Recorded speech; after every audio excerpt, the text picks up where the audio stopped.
Hey survivors, Jonathan here at Night Knowledge. Today we're looking at Surviving the Aftermath. It's a post-apocalyptic colony builder.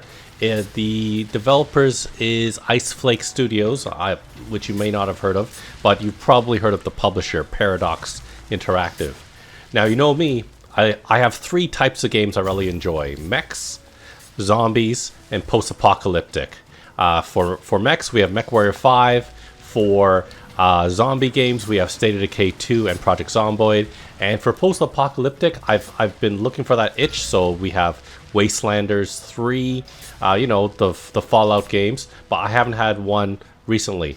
So this is a colony builder game in a post-apocalyptic setting. And I've been eyeing this for years, but there were parts of it that I couldn't tell, that weren't explained very well. So today, I'm going to show you something that's more mid to end game rather than the beginning of the game. And hopefully show you what the game is about and why I'm always like, okay, 5 more minutes, and then it's 2 o'clock in the morning. 5 more minutes is 4 o'clock in the morning, and then I force myself to sleep. So there are two main parts of this game that my friend Jade described as being smashed together, and it kind of works. There are parts that need more, but it is very enjoyable still.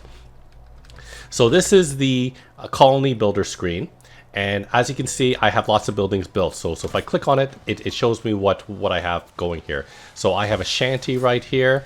I have improved tenement, and this is the closest we can zoom in. And what I need is I need some graph paper so I can map out my layout a little bit better next time.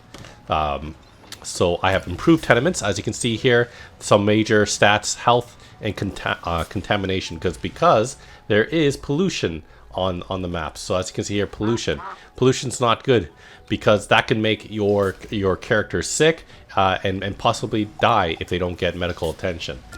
It shows you how many people can live in them. So we have tenements, improved tenements, holding 10 people, whereas we have shanties, which holds less. But actually, shanties will give people better happiness, because just like anything, do you want to live with just your family, or do you want to live with your 10 roommates?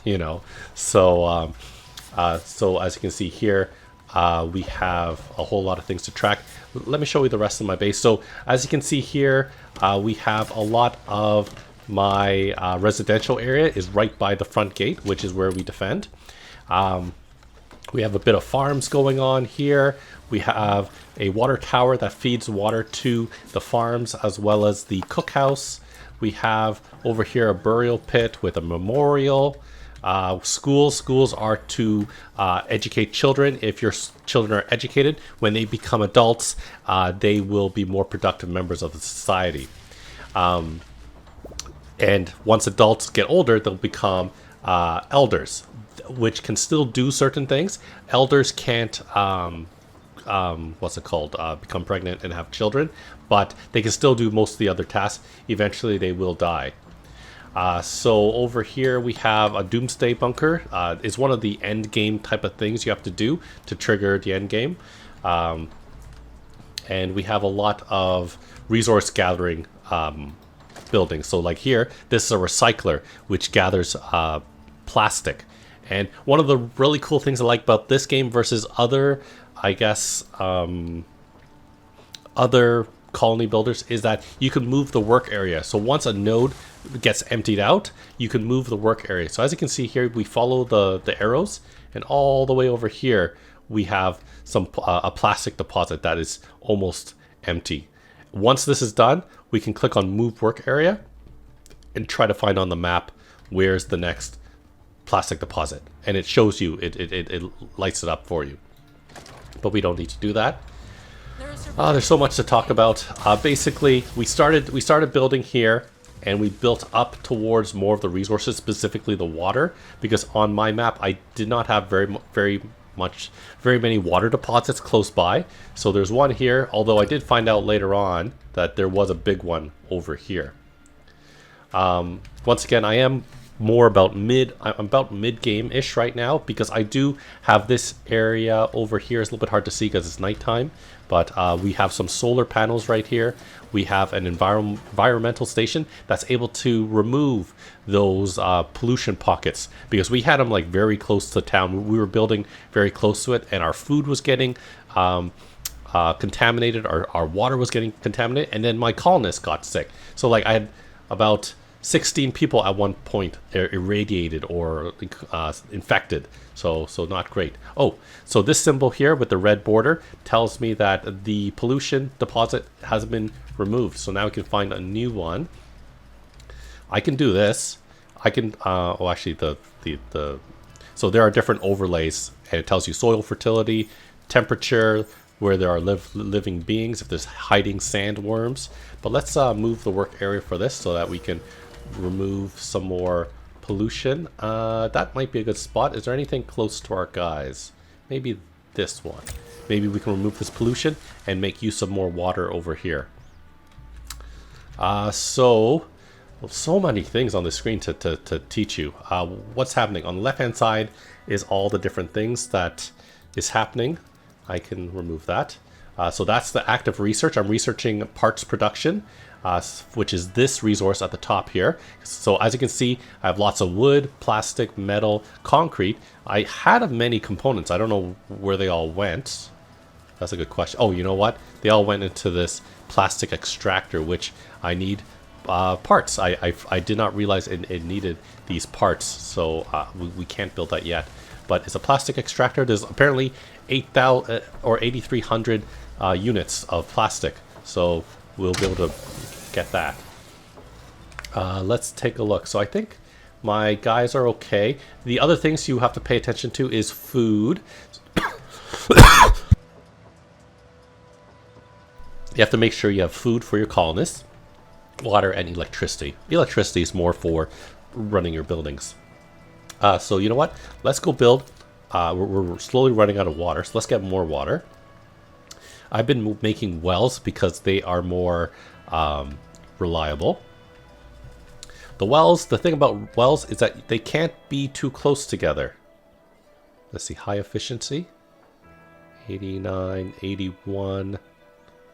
Here. 79, super far away well. I've been upgrading the wells to be drilled wells, so I think I can upgrade this one too. Yeah, I'm going to upgrade this one too. I have the resources. There we go. And people are going to bring resources to upgrade that well right there, and that'll increase my water. But one realistic thing is, while it's being worked on, it is not producing resources for you. So we're at -4 water right now. But as you can see, we have 3,300 water stored in various parts of my place. Oh, this thing is telling me that I have my large irrigated field is ready. I can select the type of what's it called, seed. I think I'm going to do soybeans, and I'll just show you quick. I'll pay a few more seconds on it. As you can see, there are a lot of different stats to it: yield, growth rate, resilience, and so forth.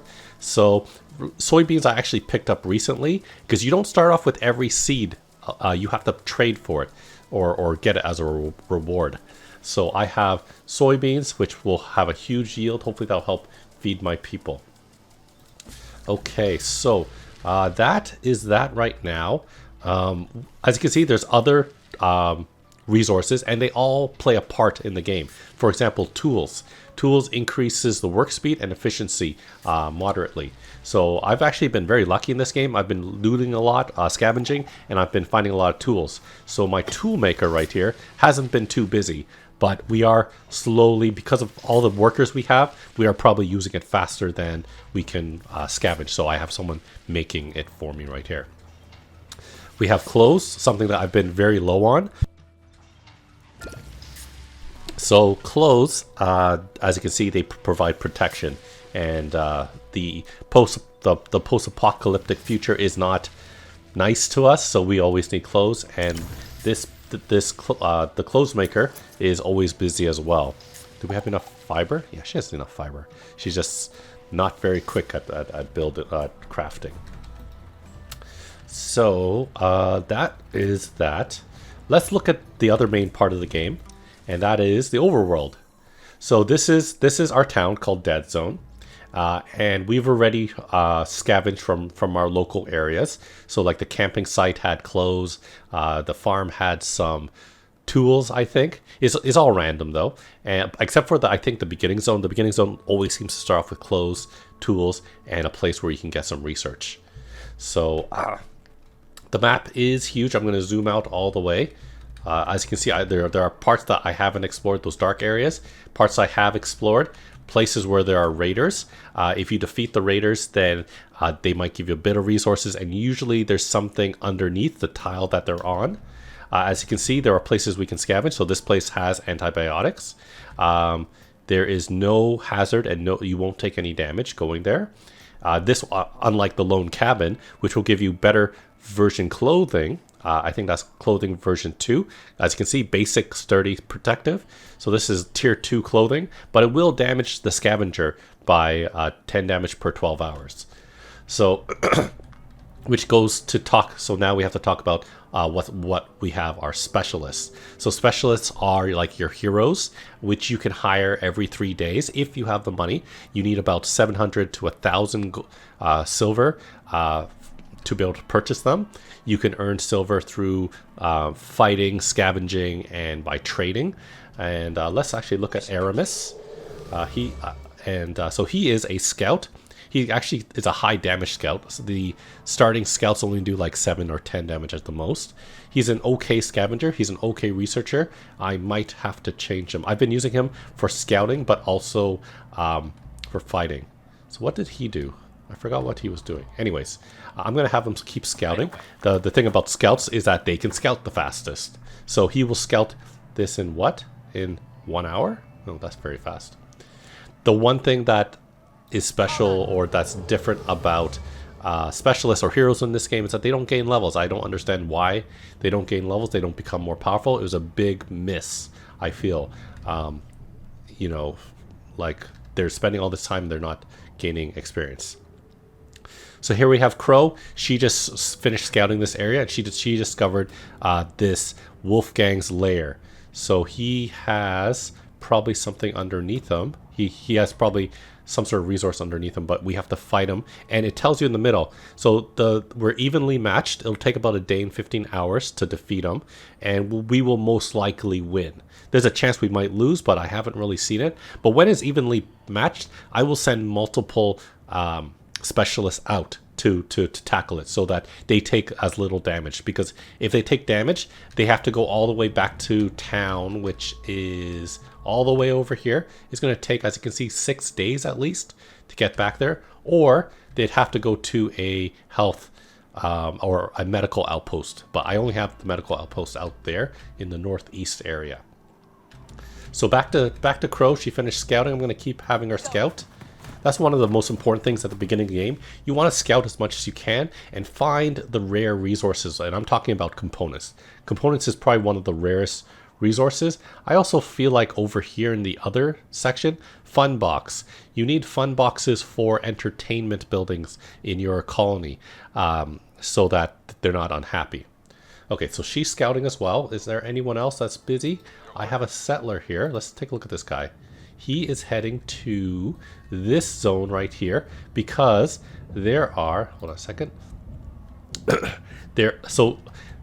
Resources that have the gear symbol means that you need to build an outpost in that zone so that you can gather that type of resource. So resources are not finite. Once we start scavenging from this, say this iodine, it's gone forever and nothing will reappear. So there's a limited time frame. But as you can see, the map is pretty huge. Look, it just, actually no, it's going to end eventually over there. But I've scouted, oh my god, there's a lot in the southeast.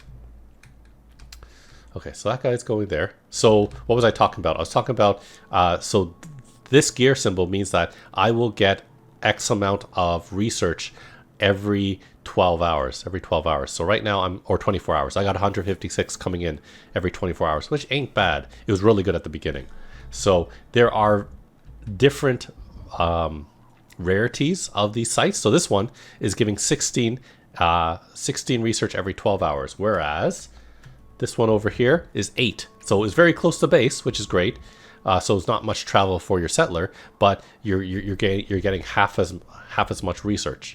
So I'm going to a very far place so that I can get 30. So I make the best use of my settler, because to make a settler you need to sacrifice one of your specialists, which means a big chunk of your money. So let's see, some other guys are ready. This guy, his name is Nomad. He just scavenged from a warehouse and got 69 components. Very important for all my power generating items. So I think I'm gonna have him, let's see, where's my home? I'm gonna have him loot the gas station, loot the collapsed apartments, and then make his way back to town. As you can see, Nomad, he has less attack, very high scavenge, very low research. So I mainly use him just for scavenging. So he's going to go there. Okay, Lancaster is one of my newest guys. He finished scavenging from a ruined apartment, and he gets 34, or he got 34 iodine pills, which is very important because even though I've removed a lot of the pollution, my people are still getting irradiated somehow. And I found some more money, which is great. Okay, so he's done. And let's see, he has clothes and iodine pills on him. And he is, how far away? He's pretty far. Wait, coalition. I think it's east, dead zone. Okay, he's not too far from town. So question is, where do we want him to go? Huh. One thing I wish I could see is where the borders are. I can't really see the border between, because I'm quite sure there's a border between here, the ordnance works, and the motel, because usually there aren't two collectible resources in one zone. I've never seen that. So that might be actually a good place to make if it's separate. I can't see the line there. But ooh, maybe I should go here. I'm going to send Lancaster here. Is very high. Oh, is 15 damage per 12 hours. Every 12 hours I'll get 29. So I will take. I have to be careful. I have to be careful sending Lancaster here. I'm going to have him scavenge, but I can only let him scavenge for a day. Because if I let him scavenge too long, he will die, and you just lose him. So that's that. There are main storylines to the game, as well as missions that will pop up. So I have a mission called Burglar Paranoia. Let's read it. Based on old newspaper gossip, a local old world so basically, so this mission came up for me, and it tells you it gives you the option of taking it or not taking it. I've never seen anything bad happen from not accepting a mission. Also, the missions don't seem to be timed, so you can take as long as you like, and it just stays out there. So this one's basically saying find the burglar location, and there's probably some sort of resources. So let's see if we can find it. It's right over here, Burglar Paranoia. So I need to get some specialist to come here, and maybe depending on their class, meaning fighter, scout, scavenger, or scientist, there might be special choices that you could make. So I remember I was at this bandit camp, and if I wasn't a fighter or a scientist, I only had one option, or two options. I sneak or abandon. If I was a fighter, I could fight. If I was a scientist, I could probably use some sort of scientific way to defeat the outlaws. But this is the overland map. It's about scouting the areas to reveal what's underneath, seeing what type of resources are there to scavenge, and making outposts when you can't, let's say with the ones with the gear symbol, and traveling there to special missions, defeating say raiders, say like this raider here. You have to be able to go through this area, you have to defeat the raiders first. So it blocks you off. Maybe you have to take the long way around. There are other settlements, as you can see, Mall Town. Where was the other one? Over here, New Haven's over here, and here's the quote-unquote diplomacy screen. It's more of a trade screen. So once you research a specific building, which is the trade center, you can send traders out to the various factions. So as you can see, some are cautious, some are unfriendly, and it tells you right here how long it'll take for the caravan to get you there, their status, and what technically they're selling. So let's take a look at Lushton. So as you can see here, nothing too interesting. The only thing I'm interested in is what they have. So they have research to trade. They have firewood, plastics, iodine tablets. Looks like more soybeans, cows, and cars. So I can trade with them. And sometimes there's a symbol in the top left of these icons saying if it's yellow, it means you'll get, by selling or buying from them of that specific item, it'll give you more reputation with them. But I haven't really ever seen what good reputation or bad reputation does. So yeah, so I am always low on components, but not very few guys sell components. Let's see, is anyone selling components right now? No. Oh no, Malltown actually is. So I could buy some. Let's actually see. So anything at the top that they want? No. Fish, I have a ton of wood, but wood, concrete, metal, I don't like selling despite having so much. Oh, I can sell pollution to them. That's the coolest thing. Here, take my pollution. I don't want it. Let's see. I'm not going to do anything right now. Let's back up. Okay, so that is that. When it comes to scavenging or really doing anything, you just send your specialists there and they will go there. There's really no more actions beyond sending them somewhere and them automatically doing it. And that's the part that I wish was more fleshed out. That was the part that kept me from buying this game, because I was like, when I send my scavengers to specific places, do I do anything? Do I actively search? Do I have to do some sort of skill roll? And all the answers is no. There's nothing you do. You send your scavenger there.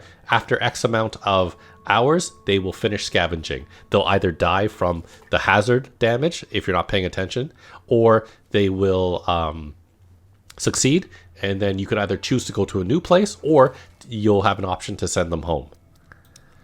So back to this. This is where you'll spend most of your time. I don't even think time really goes when you're in that other screen.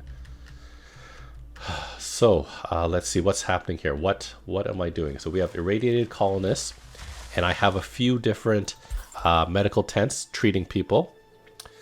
These are the number here 4. That's how many kind of like free colonists I have. I do have one specialist, Gorky, a fighter, sitting at home, because we have been raiders or people will come to your gate from time to time, kind of like events.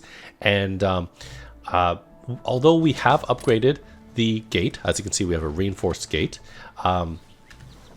We are just barely defeating the raiders now at this point of the game. So I'm keeping this fighter here in case the gate guys lose, so the fighter can come and support. And I could buy a new specialist if I want to. I'm not too sure about that. Oh, pollution deposit is completed. They're very efficient at doing that now. So our map used to have tons and tons of pollution. Now it's all gone, which I'm very grateful for. I might actually remove one of these guys. Let's see. I'm at a part of the game where I have these things that I have to build up. So this is part 2 of the main quest. Part 1. Oh, hey, here you go. Here's the raiders I was talking about. Let's bring Gorky over here, please. Here. So as you can see, from time to time, raiders or people will come to your gate. Sometimes they're traders. Sometimes they're settlers wanting to settle. But in this case, they're raiders, and we're going to see.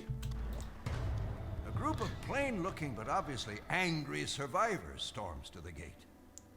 Okay, they insist one of the colonists stole something valuable and demand to let in to retrieve it. They look to be rather well armed, and fending them off might be a challenge. So they tell you how strong these guys might be. So let's see. Let's laugh and say they can try to get it back. Fatal mistakes. The mockery seems to hit a nerve. The bandits quickly drop their act and rush the gate. They split up to flank the colony, intent on looting as much as they can. Uh-oh. Are they in other parts of my base? Anyways, let's look close. So as you can see, this is you're looking at your gate health versus the how many bandits are left. There's only 2 bandits left, and my defenders were able to defend easily, no problems. Okay. And in a moment, it's going to resolve that. Unless there's guys... Nope. The colony has triumphed over its enemy, so we got some money, and we got some shotguns. Alright. No problems, and we do have to repair the gate. And let's see if I can get Gorky to help. What's cool is that your specialists can help in your... like when they're resting in town, because that's the only place they can rest, remember, other than medical tent locations. They can help you with your base, so they act as one of your colonists. But they can't do everything. They can gather berries, they can gather wood, they can help repair and build, but they can't do almost anything else.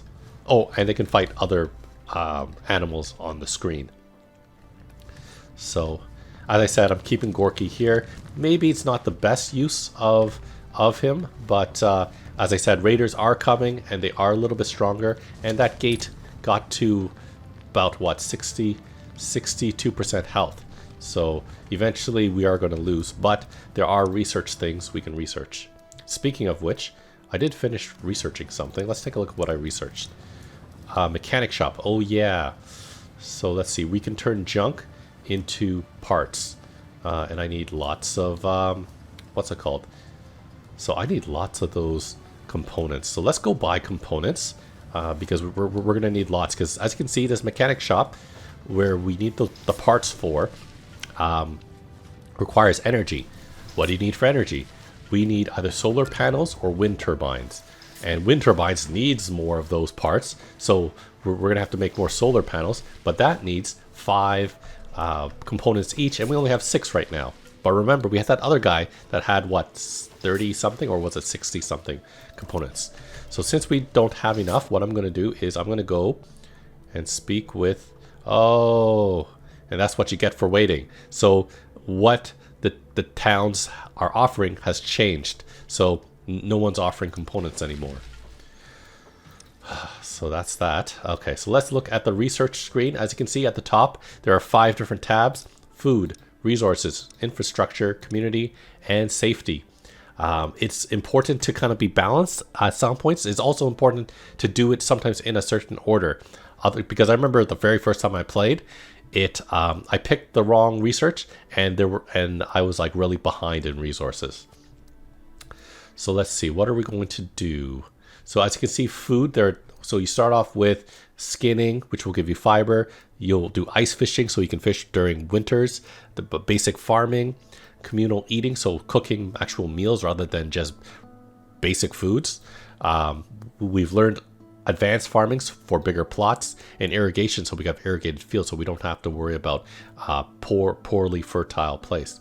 And actually, I did it wrong. I probably shouldn't have irrigated some of my what's it called, plots, because they were already in fertile land. That's okay. I think we're okay for food. What are we doing? Resources. So one of the most important ones at the very beginning is metal scavenging. And then we got concrete scavenging.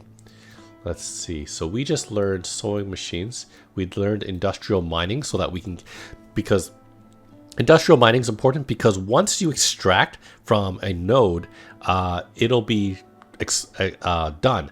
And then, but there's still, like in garbage dumps or like any dump, like due to the weight, I think the weight of the junk or things will push the earth down. That's what has happened with those plastic mounds. The plastic metal or concrete is pushed down, and they're underground, so it's very hard to get at. So you need industrial mining to get to those compacted metal. So so I've been working my way to there. I did not realize we needed parts, and we're going to need a lot of components. So that's something that I was hoping to find on the overworld, a place where I can get components on a daily basis. So let's see, we can get more engineers, don't care about that. Motorization. Oh, so we can get a car. Because I have been finding cars, but Maybe I should do that. But once again, I need... So see there? I'm looking at the garage. Garage requires maintenance of metal, which I don't have tons of. It needs at least 10 electricity. We'll need input of gas, which we're not bad on. Once again, we need parts and components to make it, though. So not something that I have lots of right now. Oh, well, that's to make electronics. That's to make fuel from oil. Interesting. So I don't need that really. Mass production, what's this do? Plastic auto extractor. So you probably, so what is this? This is an unlockable upgrade from the plastic extractor. Okay, so this extractor is probably manned by someone.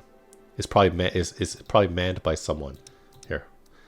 Whereas the mass plastic extractor will automatically do it for me.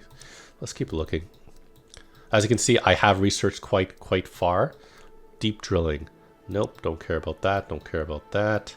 A lot of the stuff I don't really need. Although maybe I should become more effective in my battery operation. Maybe I'll do that. Let's see. Anything over here in community? Community is about raising your happiness. Let's take a look at our happiness. How are we?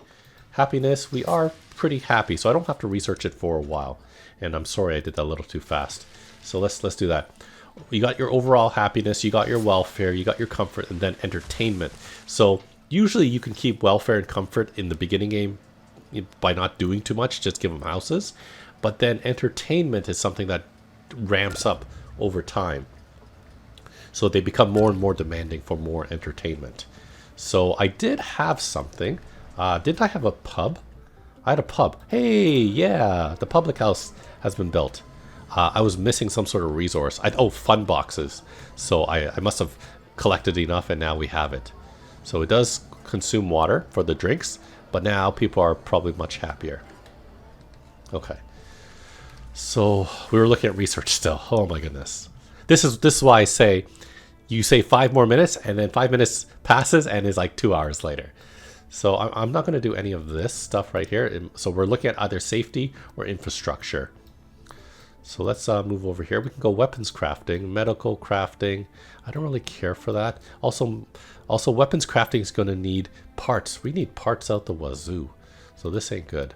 Let's go for infrastructure. Let's figure out a way to, what's it called? Battery stacking. Let's see. Battery rack.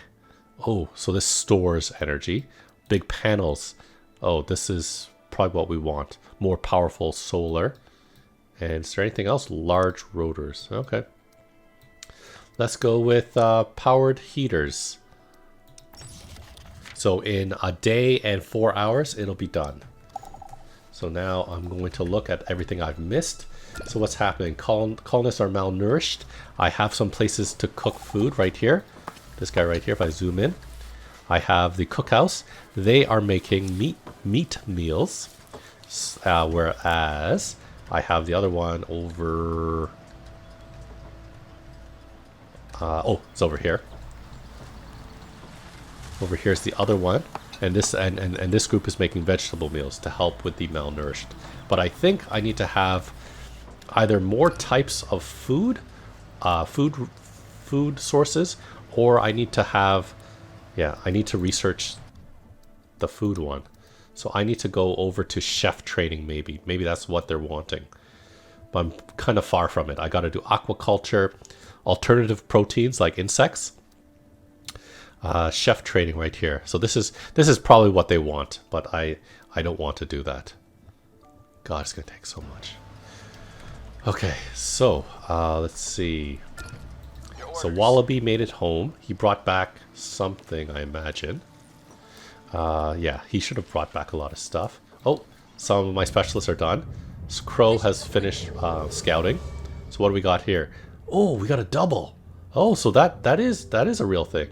So if I make an outpost here, a scavenging outpost, I can get assault rifles, automatic rifles, and I can get superior tools daily. That's one or two tools per day. 2 tools and 2 guns per day. That is fantastic. Remember over here, so this one was rare metals and more of that, more clothing. We kind of need more clothing. We actually are at a good spot right now somehow. So maybe this will be a good spot to take a look at. I'm going to keep having her search. As you can see, we can get meds right here, but that is a high hazard place. So we are very good for meds. Very high meds. So knock on wood, we don't need to do that right now. And I think all of our other guys... Oh, I think this guy's finally gone there. So our settler made it. We're going to build an outpost. I'll show you how building outposts work. When you click on build outpost, you get to choose between one of 5 different type of outposts. A research outpost. You can build a research outpost, I believe, anywhere. But if you put it in a place that has one of these gear symbols, then you'll get bonus. We can have a transport station where so instead of having to go all the way back to the base to drop off your scavenged resources, you can bring it here instead. But I'm not doing that. Survivor outpost. So I have a survivor outpost. I'll show you that later. We have the medical outpost, which we talked about, where instead of having to run all the way back to base, they can go to the medical outpost instead. And then a scavenger outpost. Once again, that's to get the gear resource on that tile. We're gonna go with the research. And I kind of wish there was a pop-up that said yes or no, like, are you sure? Because you never know. And we've gone up from 150 science to 236. So a huge bump. Huge bump. And let me show you the place that I have over here. Survivor outpost.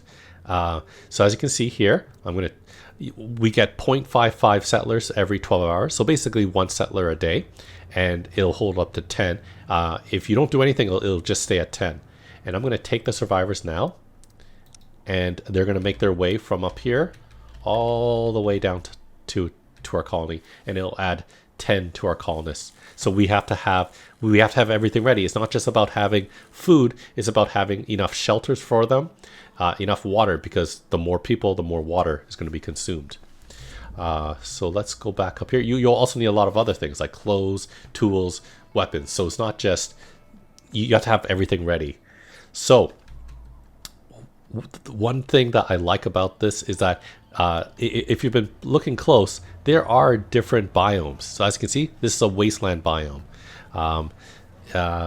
Nothing too special about it. Versus here, we have plains, and I made my survivor outpost here in the urban biome because that's where the most amount of people are going to be. I feel like it doesn't matter where you place this outpost, whether it's right at the edge or right in the middle of the map. It doesn't matter. I feel so.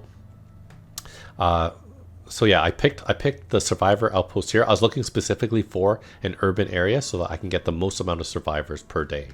I don't think I've seen too many other urban.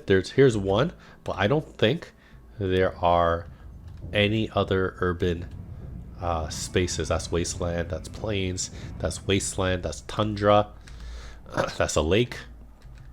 Okay, so that's that. I'm going to speak with Aramis now. He just finished.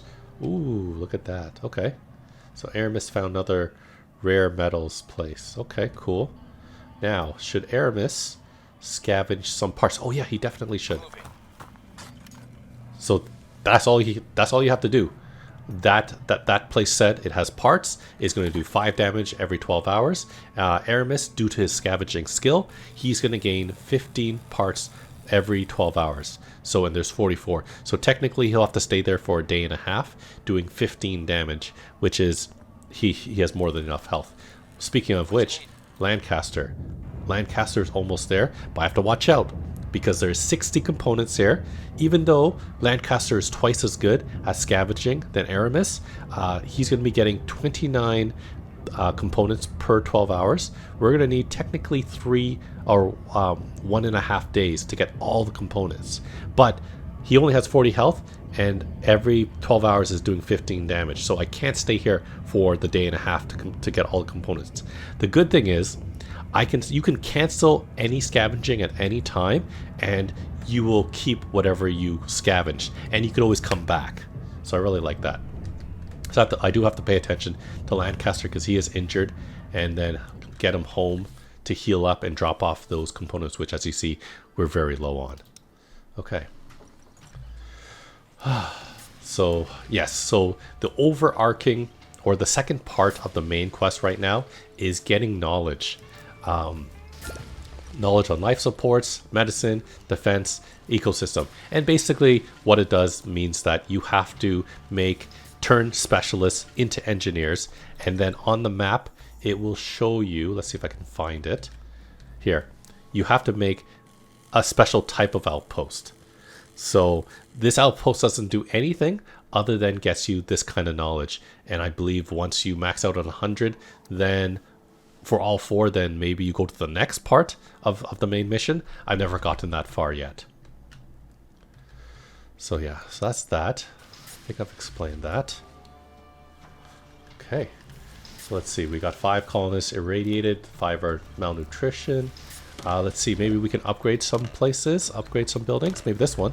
So this tenement holds 8 colonists. We can upgrade it, costing us some wood, plastic, and metal, which we have lots of. Oh wow, we have so much concrete. I think I might need storage places. So let's upgrade it. And remember, when you upgrade something, it takes away from your what's it called? Reserves. So actually 6 people are homeless until they finish repairing it. But there's nothing else going on with the town right now, so our carriers will bring the resources there and they'll build it up before people get too upset. Here's an event. The colonists have found something shiny. So you do have a certain amount of time to address it. A group of colonists have found something extraordinary in the nearby forest. They bring out a beautiful relic, sparkling gold in the light. The colonists are convinced that this is a sign of good fortune. They want to have a ceremony in his honor. Oh. So most likely if I allow worship, that'll increase their happiness. If I melt down the statue, they'll be upset, but I'll probably get some sort of resource. So I'm going to melt it down. I am a greedy SOB. A strange deity figure in the colony is bound to bring up nothing but harm. Resources are a lot more useful at this time. To everyone's surprise, the idol does not melt down to gold, but instead, the foul smell of burning paint and plastics fill the air. Coughing and holding their nose, the colonists discard what remains of the statue. So we actually lost, even though it's that smiley face, we lost 25 happiness temporarily, and but we did gain some plastic, which that's one of our lower things. Everyone's upset. Okay, so that's that. Wallaby is just walking around. Maybe I can have him help out somewhere. It's not too many places. Once again, the specialist can't do too much in town, so it's more designed to have him out. But I can have him help out and scavenge berries, I guess. But I'm gonna wait till he's healed up. He's gonna gain 30 health for every 12 hours. And someone died. Let's take a look. George died of old age though, so that's okay. Wherever he is, there'll be a dead body somewhere. Oh, there. George died, lived and breathed work, which is now permanently gone. Tries to fill that void with something else, anything. Okay, so the worker right here at the burial pit, Sebastian, he's going to grab that body and bring it back there. The burial pit does generate pollution, so we can't have too many things, and as you can see, we do kind of have a field a little bit close. I don't think it's close enough that's contaminating this field. A lot of different data here. As you can see, we're growing sunflowers, which will give us oil, which if we research it, we can get gas. Pretty cool. But that is surviving the aftermath. That's my explanation of it, and I'm glad I can show you maybe some mid-game of this. If you guys like this and I see a lot of views, maybe I'll continue and maybe do a gameplay of it, but I know that it's kind of on the old side now. It's been out for about 2-ish years, so I'm not too sure how well this video will do. But I hope you had some fun watching, understanding what the game is like, and maybe this has convinced you to get it. There is a game very similar to this game called End Zone, and I feel like I picked the better game. I've always wondered, what's the difference between Surviving the Aftermath and End Zone? I think I like this one better. There are obviously many things, many things that could improve the game, but it's really fun. And I always find myself, when I do play, I play for hours on end. I'm like, where did the time go? So this is Surviving the Aftermath, about, I think, $30 Canadian. On Steam. On a sale, you could probably get it for about $13-15, which is, I think, a really good steal. I do not recommend the DLC. I see, actually, this is one of the few games I see a lot of very negative reviews on the DLCs. Usually that doesn't happen, but it does happen because you know what happened with Tiny Tina's. So Lumberyard. Let's just quickly go over here. Trees. But that's Surviving the Aftermath once again. Thanks so much for joining me. Take a look at the rest of my channel for other videos on video games, board games, and other fun things. Thanks for watching, and I'll see you next time.